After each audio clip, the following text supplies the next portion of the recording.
За Америкт яг одоо юу тренд болж байгаа вэ гэхээр хувийн брендийн хөгжүүлэлт гэдэг зүйлийг хүмүүс маш их сонирхож байна. За тэгэд манайх бол Америкийн Вашингтон ДС хотоос та бүхэндээ Америкт тренд болж байгаа сургалтуудыг явуулдгаараа онцлог гэдгийг та бүхэн маань мэдж байгаа.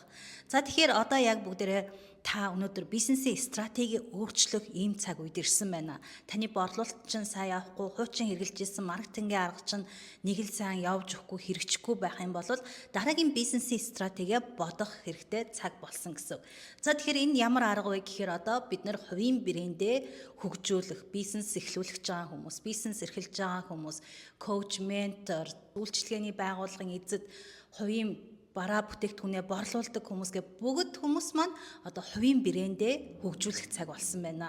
Яагаад гэхээр өнөөдөр хүмүүс хиймэл оюухан бий болсонтой холбоотойгоор компаниудын өсөлтөнд цаана ямар хүн энэ компани ард байгаа вэ гэдгийг их сонирхдаг болсон байна. За тэгээд та бүхэндээ зориулаад хувийн брэндээ хөгжүүлэх 5 өдрийн бут кампыг зарлж байна. Бут камп гэдэг маань эрчимжүүлсэн хурдтай сургалт хөтөлбөрийг хэлж байгаа. Энэхүү 5 өдрийн бут кампаар бид нар юу сурах вэ гэхээр нэгдүгээрт нь та яаж хувийн брэндээ бизнесийн стратегтэй холбох вэ гэдгийг судлах болвол хоёрдугаарт нь та яг брэндээрээ дамжуулаад өөрийнхөө хувийн брэндээрээ дамжуулаад хэрхэн онлайнд ажиллах орчин нөхцлөө бүрдүүлэх вэ гэдгийг судална. 3 дугаар сэдэв маань болохоор яаж тууштайгаар, тогтвортойгоор хувийн брэндээ хөгжүүлэх вэ гэдэг талаар судлах болно.